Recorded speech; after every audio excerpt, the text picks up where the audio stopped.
కర్నూలులో SFI DYFI జిల్లా నూతన కార్యాలయాల ప్రారంభం. శాస్త్రీయ విద్య, యువతకు ఉపాధి, లౌకిక రాజ్యాంగ రక్షణకై పోరాడాలంటూ ఎంఏ గఫూర్ పిలుపు. కర్నూలు నగరంలోని స్థానిక కొత్త బస్టాండ్ వద్ద ఉన్న కార్మిక కర్షక భవన ఆవరణంలో ఎస్ఎఫ్ఐ జిల్లా కార్యాలయాన్ని సెయింట్ జోసెఫ్ విద్యా సంస్థల అధినేత సౌరిల్ రెడ్డి, డివైఎఫ్ఐ జిల్లా కార్యాలయాన్ని మాజీ శాసనసభ్యులు ఎంఏ గఫూర్ రిబ్బన్ కట్ చేసి ప్రారంభించారు. అనంతరం ముఖ్య అతిథులు డాక్టర్ బిఆర్ అంబేద్కర్ చిత్రపటానికి పూలమాల వేసి నివాళులు అర్పించారు.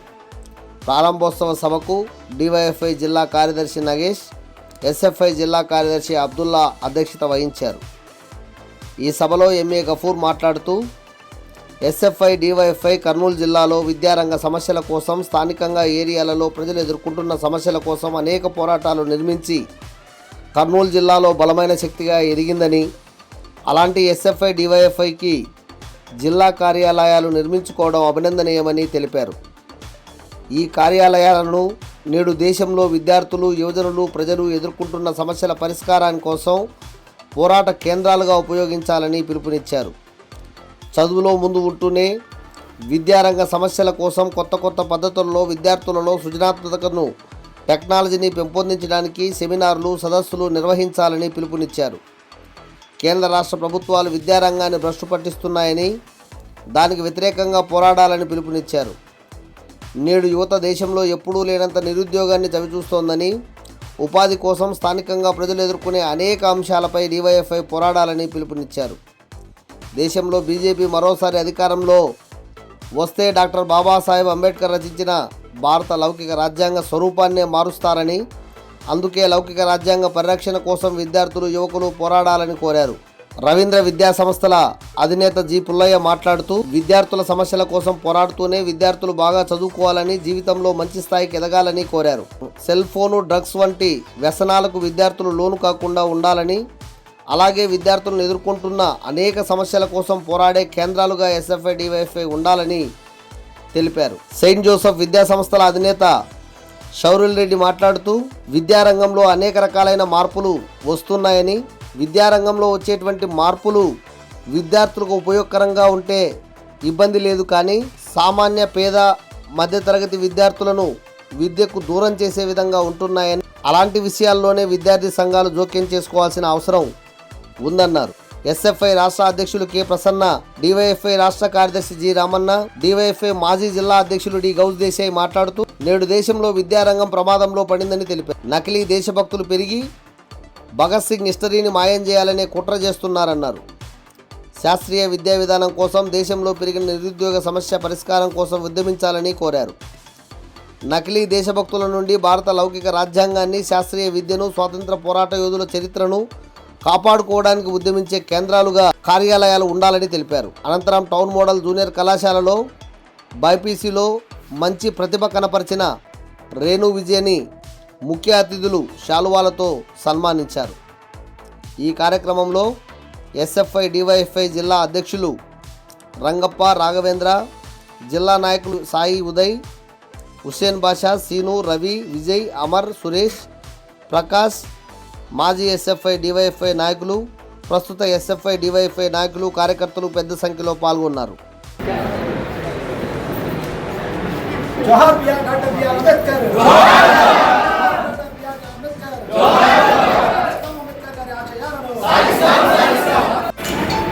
ఉద్యోగ కేంద్రాలు ప్రధానంగా జిల్లా కేంద్రంలో ఆఫీసులు ఉంటే బాగుంటుందనే ఉద్దేశంతోనే అనేక మంది దాతల్ని సంప్రదించాం.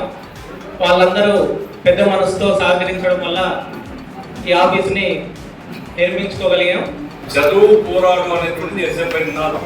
స్వాతంత్రం, ప్రజాస్వామ్యం, సోషలిజం అనేది లక్ష్యం. నాకు ఇప్పటికి గుర్తుంది, మర్చిపోలేని అనుభవాలు ఉన్నాయి ఎస్ఎఫ్ఐలో. స్కూల్స్, కాలేజ్లో బాగా పాపులర్ అయితే, సమస్య మీద నిరంతరం స్పందిస్తే, దారిలో పోతుంటే పిల్లలు వాళ్ళే భావిస్తారు ఎస్ఎఫ్ఐ అన్నాను. ఆ రకంగా వాళ్ళ నోట్లో నాణాలు వాళ్ళకి స్ఫూర్తిదాయకంగా ఉండాలి. ఈ అన్న చెప్తున్నాడంటే మా మంచి కోసము, చదువుకోండి, బాగా చదువుకుని మనం చెప్తే చదువుకునే ప్రభావం కూడా కలుగుతుంటామని. ఆ రకంగా ఒక పాపులర్ ఎస్ఎఫ్ఐ నిర్మించేవారు. ఎస్ఎఫ్ఐ ద్వారానే ప్రజాతంత్ర ఉద్యమం వచ్చింది ఈ జిల్లాలో. డివైఎఫ్ఆర్ వచ్చినప్పుడు గ్రామాల్లో సంఘాలు పెట్టి ఆ గ్రామాల రహదారుల సమస్యలు, ఆ గ్రామంలో వైద్య సమస్యలు, ఆ గ్రామంలో మంచినీటి కొరత, ఆ గ్రామంలో మరుగుదొడ్లు లేనితనం, ఆ గ్రామం యొక్క ఇతరాల సమస్యలన్నింటినీ డివైఎఫ్ఐ ద్వారా ఎక్కడికక్కడ ఆందోళన చేయడం ద్వారా విశాలమైనటువంటి విస్తృతమైనటువంటి ప్రభావాన్ని గ్రామీణ ప్రజల్లో కలిగించగలిగాము. ఈరోజు ప్రజాతంత్ర ఉద్యమం గ్రామాల్లో ఉన్నాయంటే ఆహ్లాదం. ఎందుకు ఎస్ఎఫ్ఐ డివైఎఫ్ఐ మీద ప్రత్యేక బాధ్యత ఉందని చెప్తున్నాను. నేను ఇప్పుడు డాక్టర్ అంబేద్కర్ గారిని సన్మానిస్తున్నాను. ఈరోజు పొద్దున్నే టీవీలో చూస్తుంటే నరేంద్ర మోడీ కూడా అంబేద్కర్ గారికి జవాహర్లాల్ పెట్టి దండ వేశారు. ఆయన ఏమంటున్నా అంటే, నేను తిరిగి అధికారంలోకి వస్తే రాజ్యాంగం మారుస్తామని అంటున్నారు. నేను కాదు, అంబేద్కర్ గారు పుట్టి రాజ్యాంగాన్ని మార్చాలని సాధ్యం కాదు. ఎంత మంచి మాట! అబ్బా, ఎంత గొప్పవాడు చెప్పినా నరేంద్ర మోడీ అనుకుంటున్నాను.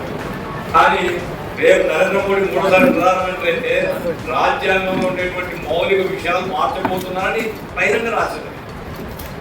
రాజ్యాంగం యొక్క ముఖపీఠికలో ఉండేటువంటి ప్రియాంబుల్లో ఉండేటువంటి 2-3 పదాలు తీసేదలుచుకున్నారు. రాజ్యాంగంలో ఉండేటువంటి అనేక అంశాలు మార్చదలుచుకున్నారు. ఇది ఎలా? ఆయన ఏమంటున్నాడు? అంబేద్కర్ మళ్ళా ఉంటే కానీ రాజ్యాంగం మార్చలేరని నరేంద్ర మోడీ అంటున్నాడు. కాబట్టి అంబేద్కర్ గారికి దండ వేయడం మాత్రమే కాదు, అంబేద్కర్ గారి స్ఫూర్తి. ఈరోజు ఎందుకు సెక్యులరిజం ప్రమాదం ఉంది, ఎందుకు లౌకికవాదం ప్రమాదం ఉందని చెప్తున్నాం, ఎందుకు మతరాజ్యంగా ఈ దేశం మార్చాలని అనుకుంటున్నారు అనేది అంటున్నాం. తమ రాజకీయ ప్రయోజనాల కోసం మతాలను ఉపయోగించుకొని చిచ్చు పెట్టేటువంటి ప్రయత్నం జరుగుతున్నాయి. సెక్యులరిజంలో మతానికి ప్రభుత్వానికి సంబంధం ఉండకూడదనేది సూత్రం. రాజ్యాంగం అదే చెప్పింది. ప్రభుత్వం వేరు, మతం వేరు. నీ మతం ఏదైనా ఉండొచ్చు, నీ మతానికి స్వేచ్ఛ ఉంది, నీ ధర్మానికి స్వేచ్ఛ ఉంది, నీ విశ్వాసానికి స్వేచ్ఛ ఉంది, నువ్వు ఆచరించే అభ్యంతరాలు ఎవరికి. కానీ నువ్వు ప్రభుత్వంలో ఉన్న తర్వాత నీ మత నమ్మికల ప్రకారంగా ప్రభుత్వం నడుస్తున్నట్టు కుదరదు. నీ వ్యక్తిగత విశ్వాసం లేదు, రాజ్యాంగం లేదు. ప్రభుత్వంలో ఉంటే రాజ్యాంగాన్ని అమలు చేయడం నీ డ్యూటీ. అయితే దురదృష్టం ఏముందంటే, ఇప్పుడు కేంద్రంలో ఉండేటువంటి ప్రభుత్వం మత దేశంగా భారతదేశాన్ని మార్చాలి.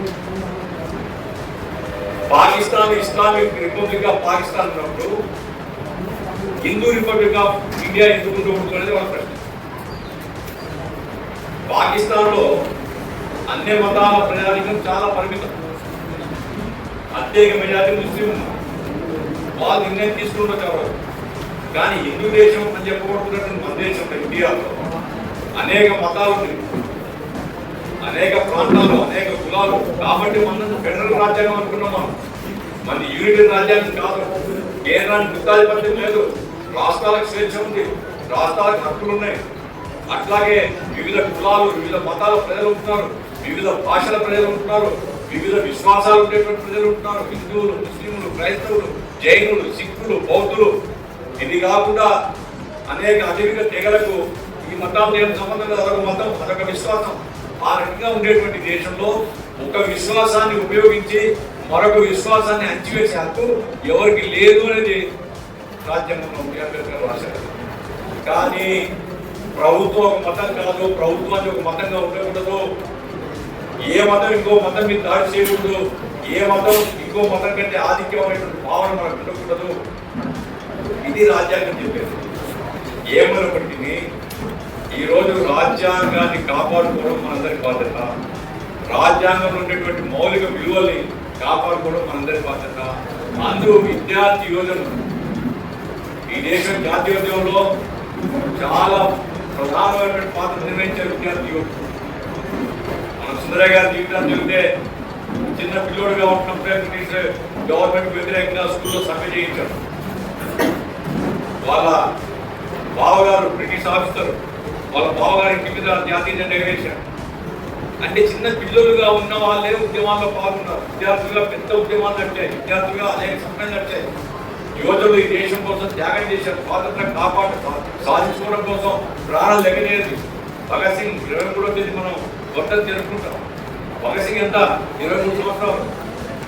23 సంవత్సరాలు అంటే ఇక్కడ 23 సంవత్సరాల కంటే తక్కువ చాలా పరిమితం ఉన్నారు. అక్కడక్కడ 23 సంవత్సరాల వయసులోనే దేశం కోసం ప్రాణాలు అర్పించేటువంటి గొప్ప త్యాగం భగత్ సింగ్ చేశారు. కాబట్టి యువజనులకు ఆదర్శాలు ఉన్నాయి. యువజనులు త్యాగాలను దృష్టిలో పెట్టుకోవాలి. వాళ్ళ యొక్క త్యాగాలతో ఈ దేశాన్ని విముక్తేది. వాళ్ళ త్యాగాలతో, వాళ్ళ ప్రాణ త్యాగాలతో ఈ దేశానికి స్వాతంత్రం వచ్చింది.